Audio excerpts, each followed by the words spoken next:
Hello, hello. Can you hear me? Hello, Jean. How are you? I'm doing great. And you? Good. Greetings from Chile. I'm here for a conference. This is Kleros Community Call, 29th of October, 2025. Um, I'm in a public place. I came here for a legal tech week. Spoke about Kleros yesterday, so I'm not in the best conditions to have the call. But I just wanted to come for a few minutes, at least to tell you a bit about the kit that was presented this week, actually yesterday, about some minting proposals. So let me just make a short presentation about this, and then I will let you proceed with the call as usual. Okay. So to give you some context about this proposal that was presented at the DAO, this is about the Kleros governance and how the project is governed. Kleros was born, the project, in 2017. So this is when, two guys, met at some point. This was one of the first photos we have together. This was taken at the DevCon conference, DevCon 3, I think, in Mexico. I don't know, but Mexico has some special connection with Kleros. We met at this point through an introduction, through a common acquaintance, and we started Kleros. Then a few months later, so we have the Kleros Cooperative Incorporated. So this happened in 2018. You might want to ask why. Why do you need a legal entity? Aren't you into decentralized world of DAOs and that? Yeah, we are into that, but also having a legal entity has a number of advantages regarding like liability, opening bank accounts, hiring employees, applying for government grants. Lots of things that we wanted to do with Kleros were like impossible to do without a legal entity. So this is the Kleros Cooperative is the entity that was incorporated in 2018. If you want to know more why this was done in France and why it's a cooperative, there is a blog post I wrote at the moment where I explain exactly why we chose this structure. There is a number of advantages in terms also of taxation, but you can see that into that blog post. So the cooperative is responsible for managing all of the activities about research, development, and adoption, including marketing, business development.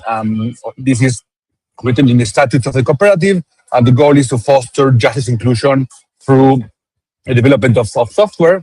And the government of the cooperative, it's done by the cooperative partners that people can apply to become a partner. And then when you are accepted into the cooperative, then you have voting rights on the activities of the cooperative. And then there is another entity, which is the Kleros DAO, that I like to call it the Kleros Republic, which is responsible for other set of things about Kleros. It's responsible to controlling the protocol, including setting the good parameters, all of the work that William does into calculating how much jurors should be paid. Depending on the risk they have to take in order to be jurors, and a number of other things that you already know. And also the DAO controls the minting of PNK, as country controls, the issuing of currency. So the Republic controls the issuing of the PNK, which is the Kleros Republic, currency. Okay. The government or governance of the DAO is controlled not by the cooperative members, it's controlled by the PNK holders under the rule of one PNK is equal to one vote in the proposals. Okay. So, an example, I am Federico, I am the president of the Kleros Cooperative, but in the DAO, I am just a normal citizen and I don't have any special, power besides the PNK I hold as anyone else. So this is for you to understand about how this works. I have some decision rights which happen in the cooperative about development, about the use of funds for the project. Obviously, under the control of the assembly of the cooperative, which is the general body that controls ultimately the decisions. But in the DAO, I am just a token holder as you guys. You just arrived like 5 minutes ago. Well, I've been working at this since 2017. Now we both have, equal rights for decision making, depending on how many tokens we have. Okay, so when the DAO started, it was still there was a special control key by the cooperative until everything, we could check that everything worked okay. At some point in December 2020, that special key was eliminated. The control of the DAO, the protocol went to the DAO, and it's fully on chain since that moment. So this was the moment when the governance became actually decentralized in full. And it's worth mentioning that the Kleros DAO was asked to mint tokens in 2018 before doing our initial token sale. And then in 2020, when we did our second round of token sale. So the DAO, in that moment, we made a proposal to the DAO. This is for the second token sale.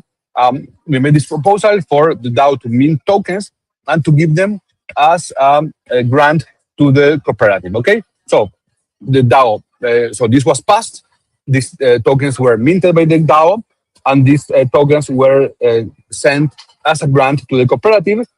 Why does the cooperative need to have tokens? Because first, to be sold to the public and receive Ether in exchange from the public. This was a token sale. And another part is because the PNK is used for incentives to contractors. So everyone who works at Kleros gets part of their compensation in like fiat, and another part is in the PNK.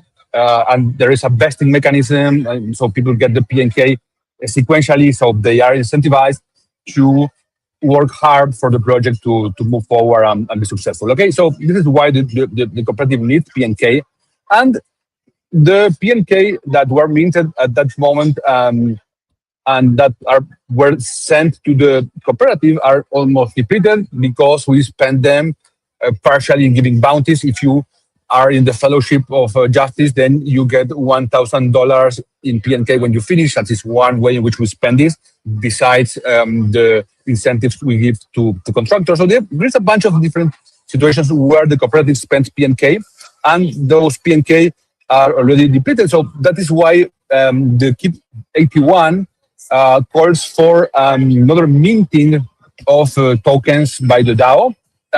Minting tokens, no.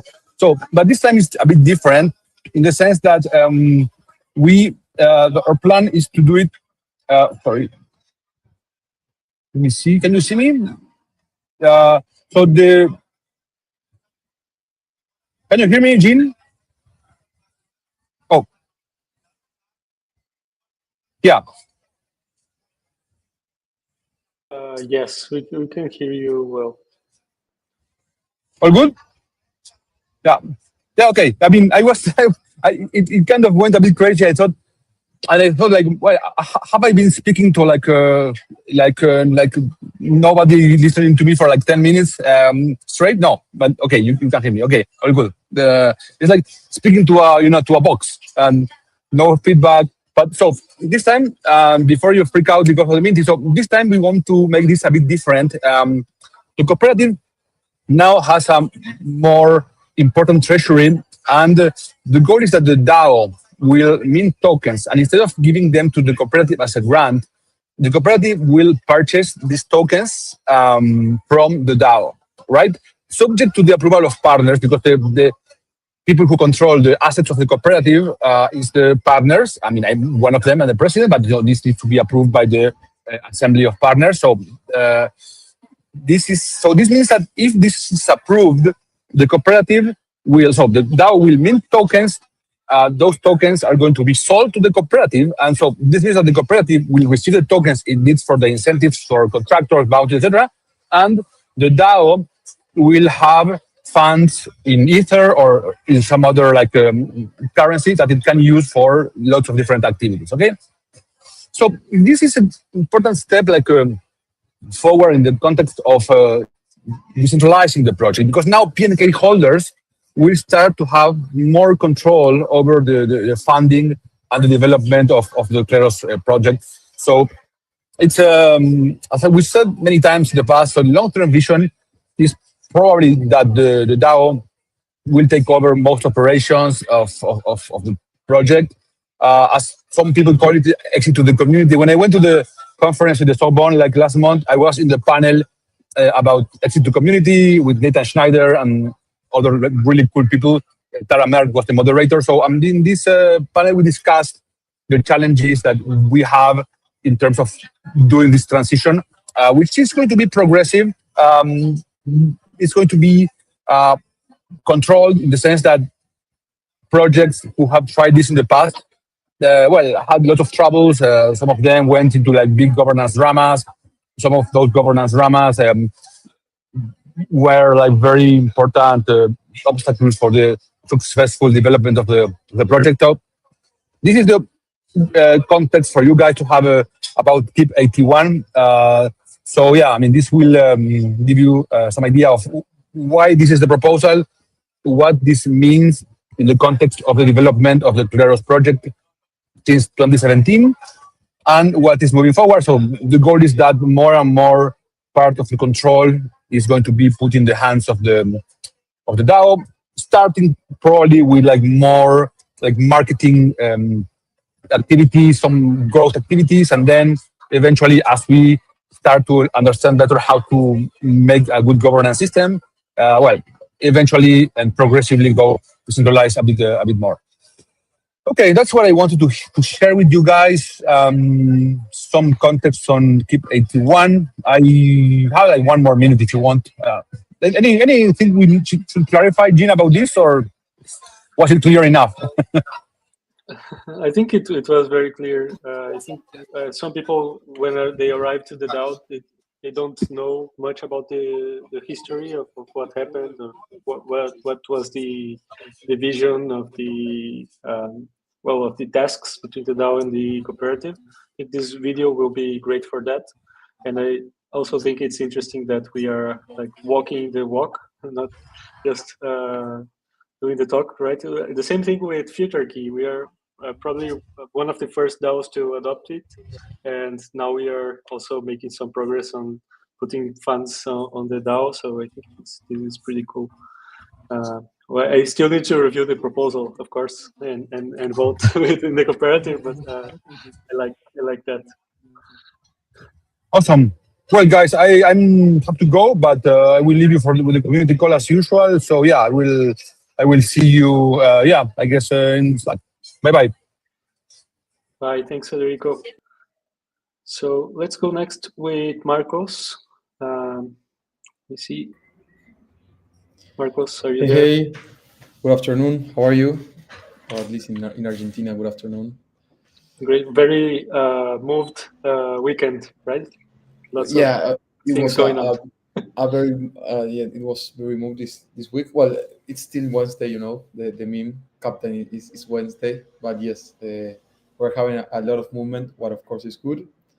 Well, after this, actually, I'm going to be presenting, and this is one of the updates. I'm going to be presenting Kleros and all the Kleros updates that we have in Argentina and in LATAM in the National University of La Plata. It's the same university where where we have been last year, and they are followers of Kleros, and they are teaching them about blockchain and that stuff. So I will be presenting there in a few minutes. Besides that, another updates from Kleros Enterprise. Last week we had 4 cases resolved. 2 of them were from Lemon, one of them from Mendoza, and one from Junin. So I think they were all closed at the beginning of this week on Monday. So good job for the jurors. More cases to come in the future. Then we started with the rest of the team of Kleros Enterprise a new round of contacting new fintechs from Argentina. We are working in the research, contact, and having meetings with these companies, and we are improving our tech presentation. Lucia, that is a new member of the Kleros team, more especially of Kleros Enterprise.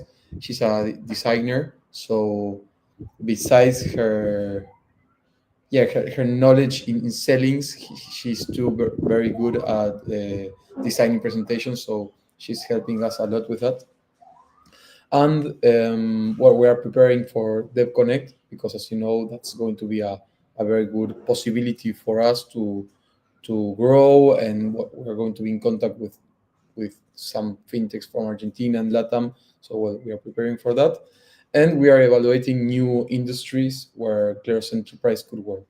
For the moment, we know that fintechs and with insurance companies, Kleros solves a problem, and now we are to studying which other industries could be, in which are industries Kleros could fit.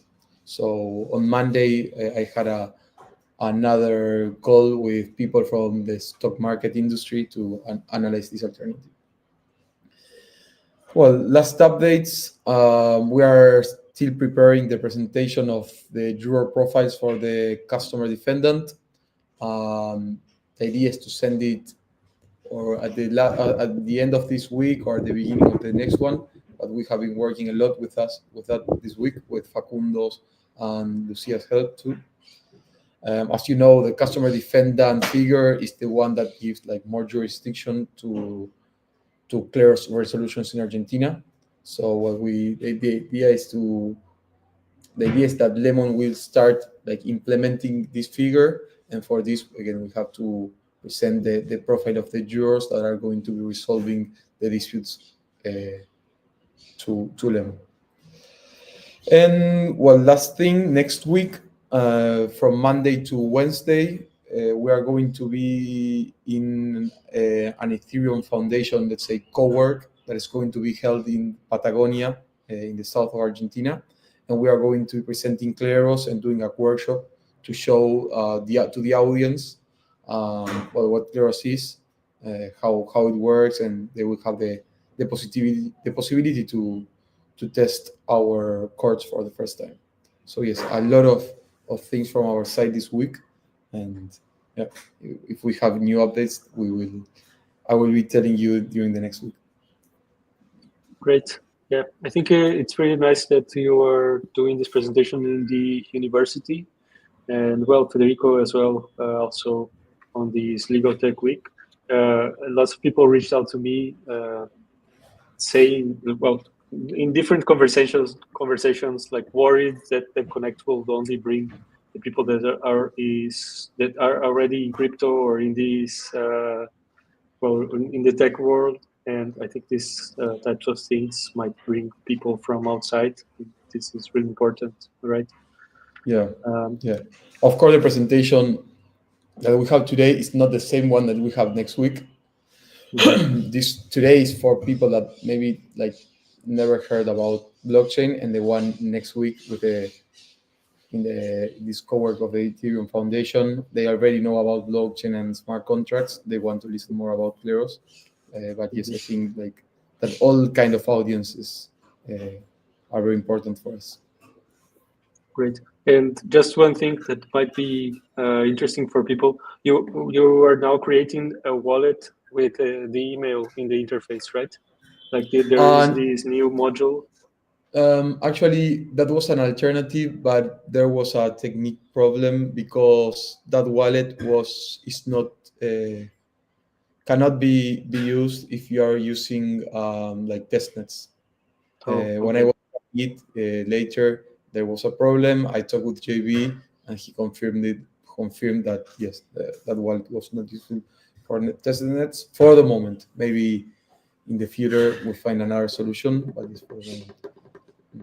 Great. Anyway, yeah, I mean that's kind of solution is very useful when the audience of the workshop like don't have a wallet. In this case, we're going to be talking to people from related to the Ethereum Foundation, and most of them already have their wallet, so they won't need to create their own wallet.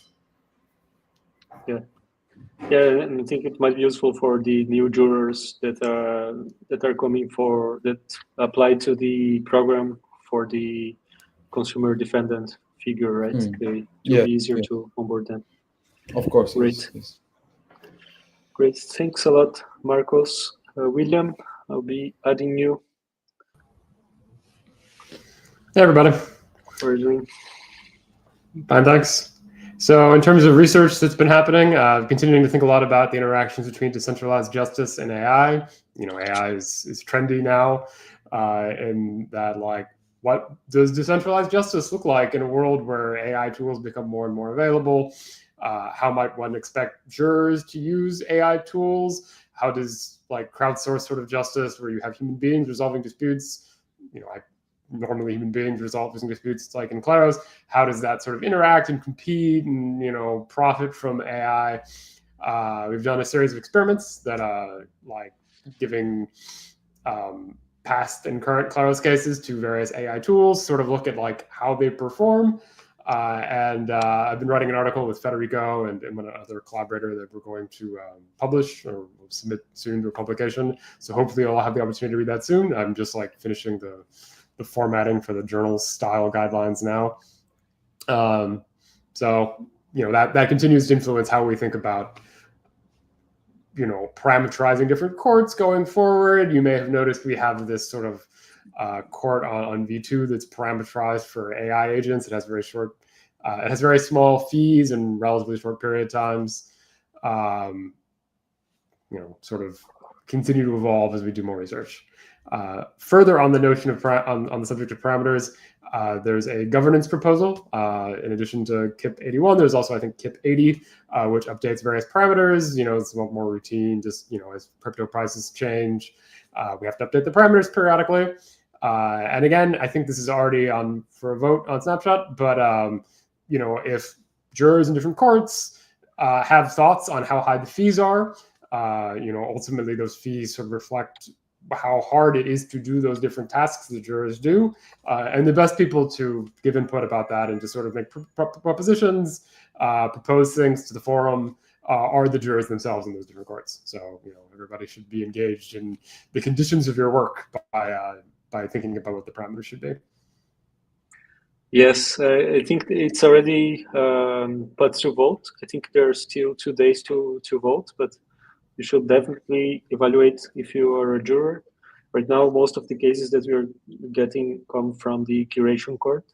And I know some people had given us feedback about that before. So now is the right time to, the time to give feedback passed a little bit because it's already up to vote. But you can also continue to give feedback and vote if you don't like it.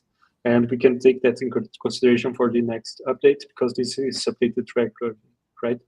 I think we have been doing that almost every quarter or so, right? Yeah, it depends a bit on how volatile the crypto markets are, because that's the biggest thing we have to adapt to, like the price of ETH and the price of PNK. But yeah, regularly, every few months. If people are unhappy with an update now, there's no minimum amount of time for this before the next update. It takes a certain amount of time for the update to go sort of through the process before it actually takes effect. We just spent a few days voting on things, discussing on the forum. The process of submitting new governance updates to the Kleros governor takes itself a few days. So from the point where you propose something to the point where it's implemented takes a certain minimum amount of time. But if something just passed and you're upset and you want it to change, go ahead, go to the forum and make new updates. Great. And about your research on AI, can I ask if you have any findings that you can already share about it? For example, about the AI court that we have. Do you think that it will be possible to reduce the amount of time in the voting period, or anything that you can share already? Yeah, certainly we think that there is a role for an AI court and a cheaper, faster version of Kleros. And then the question is that robust? Is the human version what kinds of how aligned are the AIs to human jurors? Do they make mistakes? Are their answers, in some cases better, or worse? And we ran a set of old cases and the new cases that came up from that type of dispute related to the address tags specifically on various LLMs, and we asked them to vote. And it's interesting. I mean, they were pretty aligned with how the human jurors voted, but they sort of made structural deviations that there are a couple of ways they deviated, like in statistically significant ways, from the way the human jurors voted.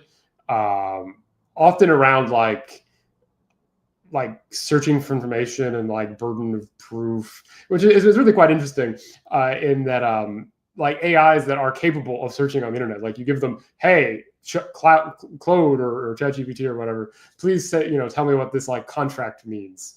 Or like this smart contract does, and they'll tell you like a really precise answer. But then when you give them like the evidence in Kleros case, and implicitly as part of the like process of being a Kleros juror, like they should do some independent research. They don't necessarily do the independent research, and it varies from AI to AI. How they handle that. There are other things like this, and I'm sure the AIs will continue to improve over time. But like it's interesting that the ways in which they vary from the human beings. And if you're like a party to a case that's going to the AI court, like you need to take that into account. It's like, okay, the AIs are, like they're going to like deviate, they're going to maybe mess up in like structural ways. So I need to like feed them the information really carefully. It's different from how you talk to a human being juror. And as you like appeal, like, like the AIs, potentially can be overturned by human beings. So how does this sort of all play together? So that is a finding we had. Generally, I'm of the strong opinion that this sort of like setup where you have like AIs competing as Kleros jurors, where like there's no one enshrined AI, but they can like gain and lose money. They ultimately have some operator that's gaining and losing money based on how they do. Where like, if some AI does too poorly over time, their operator either will adjust, they'll give them better prompts, or they'll just quit and leave. Like helps like refresh the type of the quality of resolution we have, so that you don't wind up with having this like one AI that's enshrined, that's making, decisions were mostly good, but sometimes not in specific ways. That's hard to like displace. Interesting. There's we think that there's a need for plurality of AIs, right? Yeah, totally. And maybe we'll need SPTs for the AIs. we have thought about that. It's like a footnote in the article, but it's not like a main focus. But like, conceivably, if you can identify that like these AIs like have like sort of broad properties, and you want to like have like one AI with broad property A and another AI with broad property B, like you could give them some kind of SPT to make sure you get that. Great. Well, I'm very curious to see the article published. Well, thanks a lot, William. Let's go next with Fortunato. Let me add you to the screen. Hello, guys. Can you hear me? Hello. Yes, I can hear you. So Okay, you have news for us today, right? Yeah, pretty juicy updates that have been requested a lot by our community, and yeah, they are related to the new interface of Kleros Scout. So if you are ready, we can start and dive in. I can give you a quick walkthrough of what will be the new user interface, and then at the end of the call, we will also explain you how you can contribute with the feedback. So yes, I think we can. Okay, great. We can jump in. So first thing first, our premise is that we have been working on this new interface, thinking and basing our decision on two main principles. The first one is allowing everyone to contribute, so increasing the user friendliness of this interface and make it easy to understand whether you know the Kleros ecosystem, whether you know Curate, you should be able to interact with it. And at the same time, giving more tools to those who are our, let's say, pro users. These Scout registries have been online for years now, and we have a lot of curators who know really well how the system works, and they may need more tools to be better curators, to submit faster, to analyze entries faster. So made this premise, we can jump in and I can show you a bit how this Scout interface has evolved. So the first thing that you can see is the purpose, right? So this is a decentralized database where we collect smart contracts, and these smart contracts are used by some of these partners that you see here. By this partner displayed plus others that were not fitting into the user interface. So you can easily search for the item. We added a search bar where if you type any contract, you will be able to see all the relative entries, so that have this query. And the entry, this query covers all the registries, the address tags, it covers the tokens and CDNs that in this case, they are not in the list because we don't have this name in the CDN. So this is the upper part is the part for everybody. When you start scrolling, you will see more information, and starting from this simple dashboard where you see how many submissions we had throughout the year and the live count of the last 30 days, day by day. So in the last month, you can see that on the 5th of October, we had a peak of 80 submissions in a day. And yeah, this is goes automatically. And for today, we already had one. We have the chain ranking for the last 30 days. As you can see, they are mostly on base and mainnet. And also on the bottom part, we have the recent activity with the latest submission throughout not just submission, but the most recent activity. So it's not just a new registration request, but as you can see, a few hours ago, probably 2 or 3 hours ago, someone started requesting to remove some entries from the registry. So for some reasons, these entries were not compliant and someone has requested removals. And on the right, you can also see the latest dispute. As Jean mentioned a few minutes ago, the curation court is the most active on Kleros. Has been the most active in the latest months. And I think that this month we are hovering about 50 cases just exclusively coming from the curation court. So this is the dashboard. Now let's dive a bit into the registry pages. So first thing, we improved the filtering options. First, previously on Scout, it was quite a tedious operation to select a certain number of chain. We made it way easier. For example, you will have a tiny button. If you want to just pick a single chain, you will be able to select only Arbitrum, and you'll be able to browse all the entries that are on Arbitrum. And if you want to go back, you just select all and you again have all the chains. Same is for the status. If you want to see, for example, all the item in registration request, you'll see all the items that are currently in verification phase. Then you can do the same for the removed items. It can be interesting. You can see for which reason an item is not on our registry anymore. You can see the evidence, what the parts have been arguing about. And yeah, this is, since we are on this page, this is the item page. So here you can see all the information about the single item. You can see a quick history of when the item was initially submitted. This was on September 8th. And on September 13th, jurors decided to reject the submission. And the evidence part is something that was not optimized on the previous version. And now you can submit evidence by also attaching a file, which was not possible before. And here we added a new way of organizing information that we got from the feedback both from court and from curate.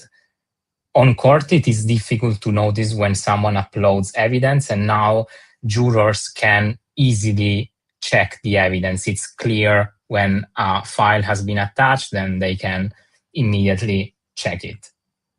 So going back to the main page, let's restore all the filters.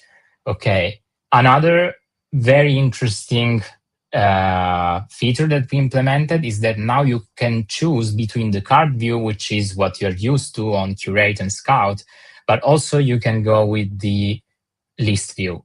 This is, I think it is way easier for those who needs to verify items because they are able to scroll and to check in a faster way which items are compliant and which items are not. And on this note, there is an extra step that we have been doing is adding an export feature. With this export feature, it will make way easier for you to analyze entries. You can bulk export a certain set of entries and you can use the same filters you saw in the previous page. You can choose, for example, I want all the entries from the 1st of October to today. I want all the chains. So if you want to keep all the chain, you just don't have to select anything. I want only the registered items. And after I click export, I will have a CSV file that I can analyze. But of course, probably this feature will be way more useful for those who wants to check the entries that are in registration request status. So we all know you can feed them into your favorite AI agent. So let's say you want to export all the tokens that are in registration request state. So you select registration request, you leave all the networks, you select a wide time frame because after all it will it will just take the one in registration request. So even if you go really back in time, you will still have the items from the last maximum 4 days.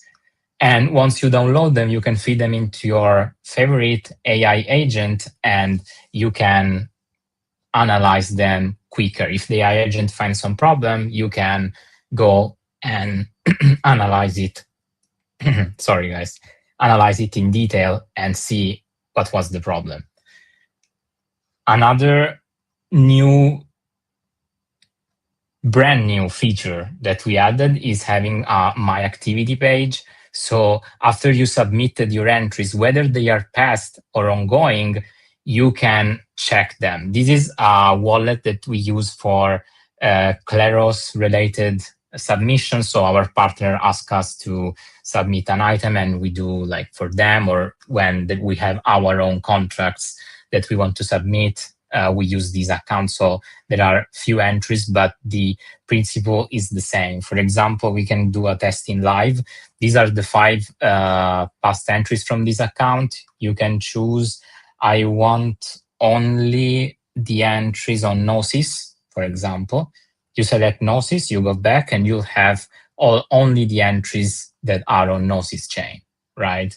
And we went beyond because one of the keys of Kleros is also learning from other users. So let's say that you want to see the activity of a specific user. Let's take a random entry. And we should be able to have a look at the account of the submitter. Okay, this is another wallet. This is a view-only page. This is not, as you can see, the address is different. This is a different wallet, a view-only page, and you can browse all the entries related to this account. As you can see, this account submitted about 100 entries, and there are 24 that right now are ongoing.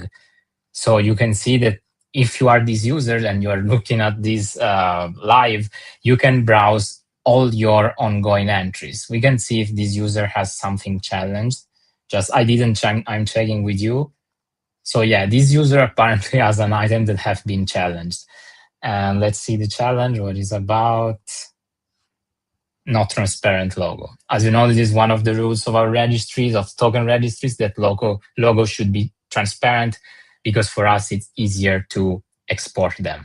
So going back to the user page, so you can browse again per status, you can browse per network, and also sort them by oldest or newest. We can also see at past entries. We can see if this specific curator had some item that have been removed.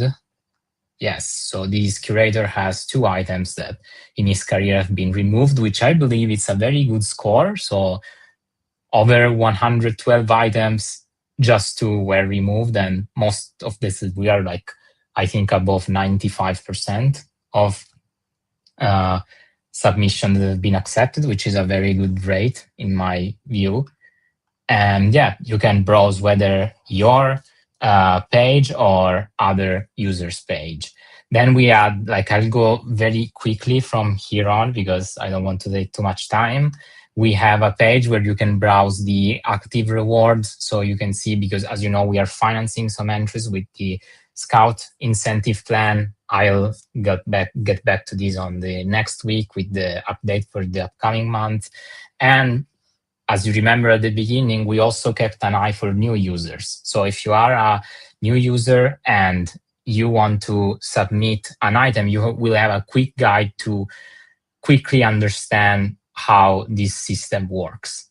And that's what the idea we had. So going back to the main page, I forgot to mention that this search bar doesn't just queries the item that are registered, but it also queries the item in all the status. If we take, let's say this one, Gush, we should already be able to see it in the search. Yeah, you can see that this item is in registration request status. So these are, I think, major part of the largest update from the Scout new iteration. And from now on in the chat and on our social media, we will start asking you if you want to join to the beta testers. We will send you a link you will be able to use to submit and try this new interface, give us some feedback, and we will be able to incorporate it before the next full release. As you can see, this is a beta. We still have something to fix here and there, but most of the work has been done, and we really look forward to hear your opinion and hear your feedbacks, what you have to say about it. And yeah, this was the walkthrough for today. I'm very impressed with the features that I had already tried it. I didn't notice some of the features that you mentioned, so I'm really impressed. I hope people will like it too. And I was thinking, I don't remember another like release that we had that had so many different stuff going on. I think probably the first Kleros Scout and the launch of the V2 had like interfaces that had so many functions on it and so many new things.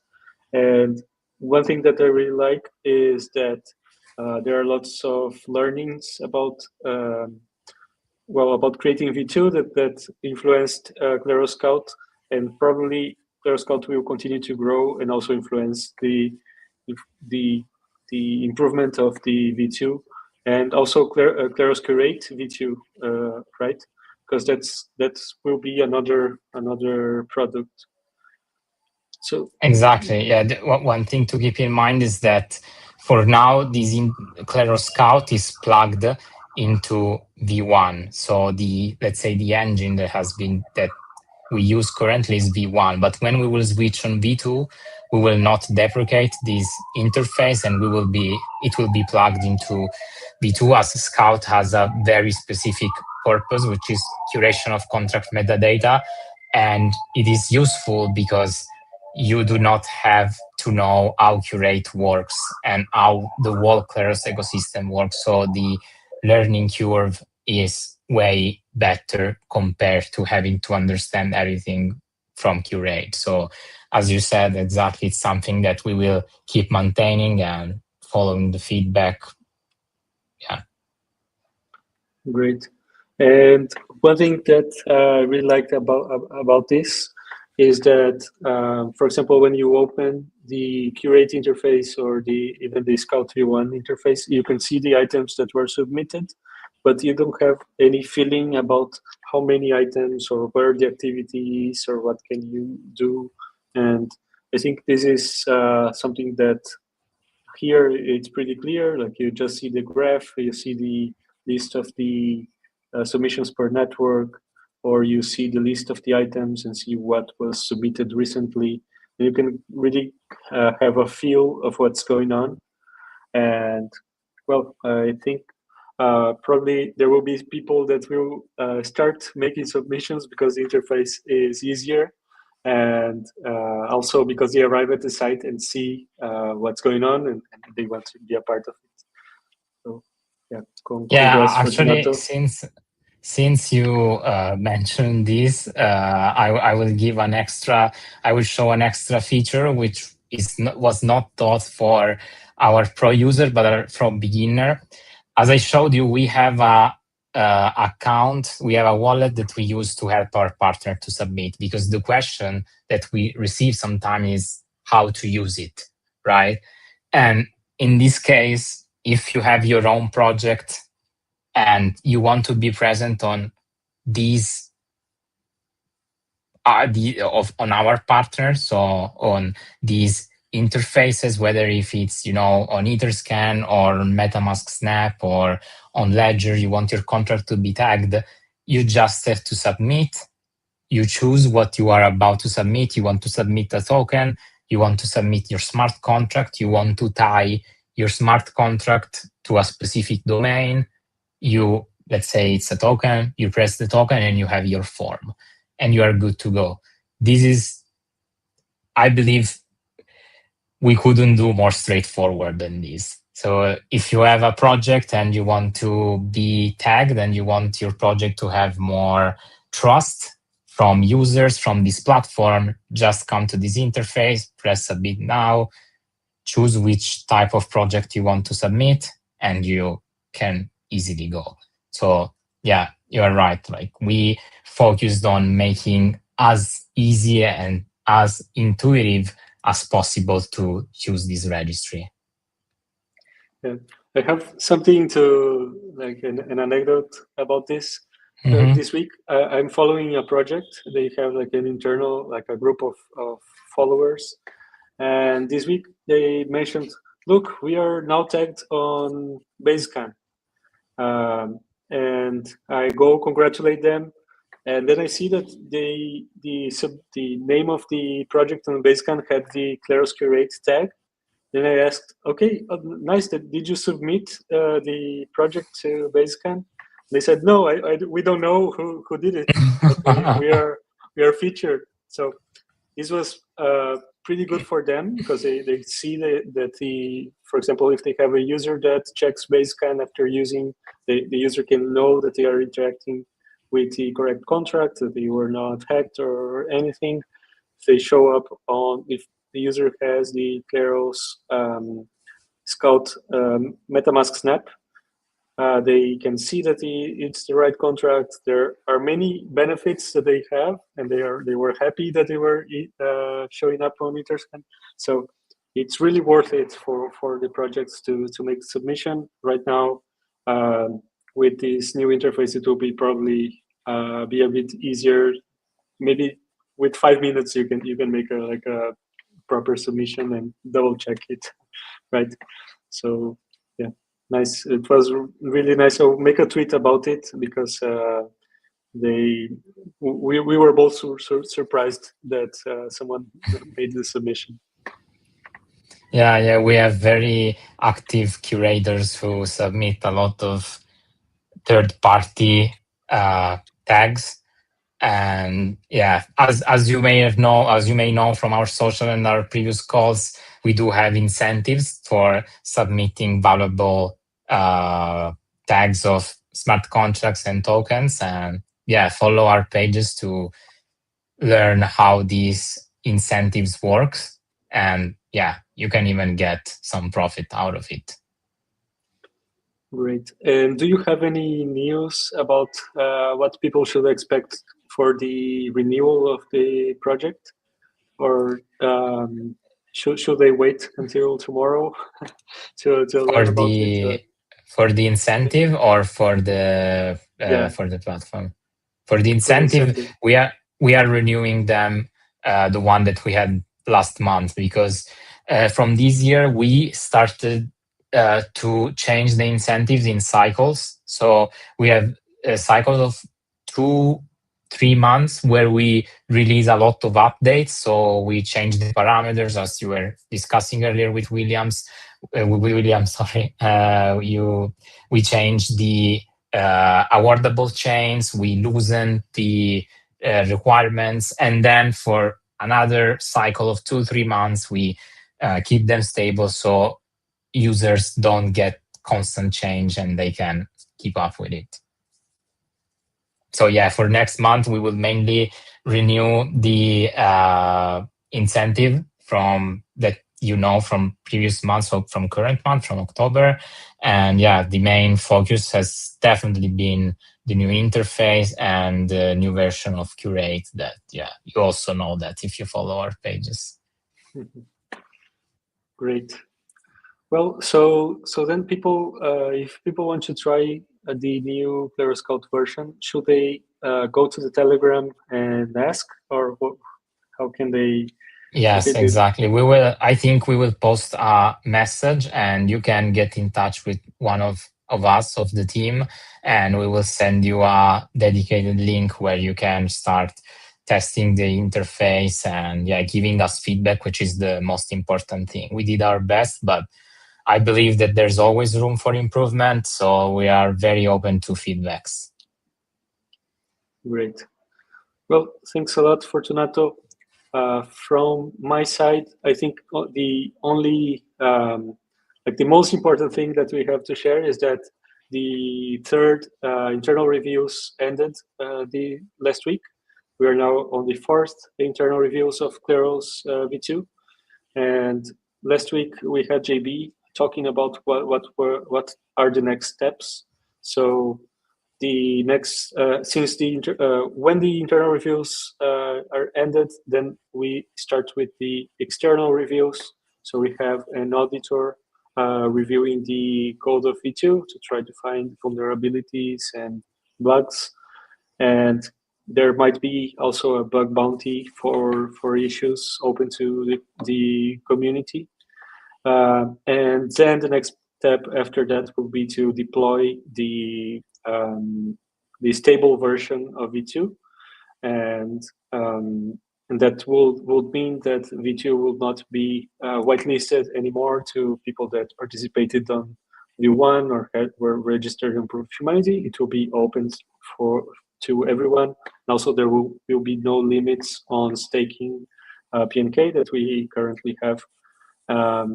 Also, the team have been working on a couple of dispute kits that our partners required.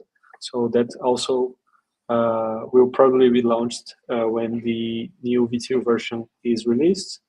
So yeah, we are looking forward to having that launched finally. We hope to have more updates next week, but what we have to say so far is that we are getting closer and closer and closer to the release. So yeah, thanks everyone for listening. Don't forget that we have the APY for staking around 25%, above 20%. We have a couple of proposals to be voted. One that is open right now, one that is probably going to be voted in the next couple of days or weeks. Give feedback in the forum, and we see each other in the Telegram group or in the next call. Bye, everyone. Bye, everyone.